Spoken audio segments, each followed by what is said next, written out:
अस्सलामु अलैकुम वरहमतुल्लाहि वबरकातुहू। अऊज़ु बिल्लाहि मिनश शैतानिर रजीम। बिस्मिल्लाहिर्रहमानिर्रहीम। मैं आप लोगों को कुछ इम्पोर्टेंट बातें बताना जा रहा हूँ, जिससे आप किसी भी देश में घूमने टहलने जाते हैं तो वही चीज हम बताने जा रहे हैं। जैसे पॉज, PAUSE, पॉज। पॉज माने रोकना। जैसे आपसे किसी कोई कहे पॉज तो आप नहीं जान पाते तो उसको हिंदी में कहते हैं रोकना। जैसे टैम, टैम माने पालतू, जो आप पालते हैं घर में उसको हिंदी में कहते हैं टैम। जैसे लेजर, LEISURE, लेजर। लेजर माने फुर्सत से। आप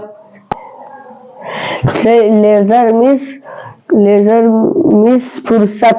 जैसे आप सब काम कर चुके हैं तो फुर्सत हो गई तो उसने कहा लेजर, तो आप कहें तो इसको याद करें। लेजर माने फुर्सत।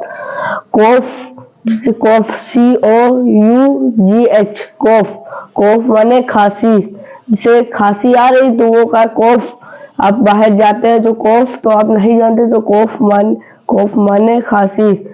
रीप, रीप माने काटना। जिसे आप काट रहे हैं कोई चीज तो रीप कहा तो आप नहीं जानते तो रीप माने काटना। जैसे टंग्स, टंग्स माने चिपना। TONGS, टंग्स, टंग्स माने चिपटा। जैसे लॉक, लॉक माने ताला। जिसे आप कहीं भी बाहर जा रहे हैं और जिसे दरवाजा सिक्की लगाए और ताला मार तो ताला को कहते हैं लॉक। लॉक माने ताला। Safe, SAFE, safe. सेफ माने तिजोरी। जो तिजोरी होती है आपकी इम्पोर्टेंट चीज रखी होती तो उसको इंग्लिश में कहते हैं सेफ, वो सेफ रहती है। जैसे सिंगारदान, सिंगारदान कास्केट, CASKET, कैट। कास्केट माने होता है सिंगारदान। जिसे उसमें सिंगारदान में तो कुछ भी रखा होता है देखते हैं तो आपसे कोई कहेगा कास्केट देख रहे हैं तो आप अगर जानते हो हाँ वो जानता होगा कि सिंगारदान देख रहे हैं।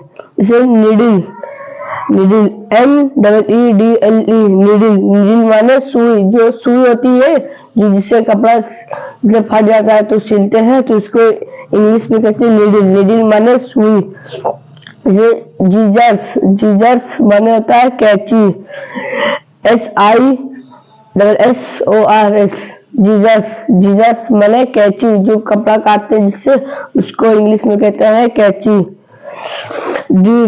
ड्रिंगिंग वेसल, ड्रिंगिंग वेसल माने बेलन। जिसे रोटी बेलते हैं उसको इंग्लिश में कहते हैं बेलन। जिस very well, VERY, very WEL, very well. जिसे बहुत अच्छा काम करा, जिसे आपने कभी भी बहुत अच्छा काम हो तो उसने इंग्लिश में कहेगा वेरी वेल। जैसे कांग्रेचुलेंस, जैसे आपके बेटे का, जैसे आपका कोई लड़का है बेटी तो उसको इंग्लिश में कहते हैं कांग्रेचुलेंस। CONGRATULATIONS, कांग्रेचुलेंस। कांग्रेचुलेंस मतलब बधाई हो। जिसे क्वाइट सो, जिसे बिल्कुल ठीक। जैसे आप कुछ भी काम बता रहे हैं तो क्वाइट सो उसको कहते हैं, उसका मतलब होता है बिल्कुल ठीक। और जिसे क्वाइट प्लीज, जिसे बहुत आप देखते नहीं है अधिकतर, जिसे बहुत जल्दी शोर करते हैं, बहुत ज्यादा बोलते हैं तो उसको इंग्लिश में कहते हैं quite please. QUIET, quite PLEASE, please, quite please.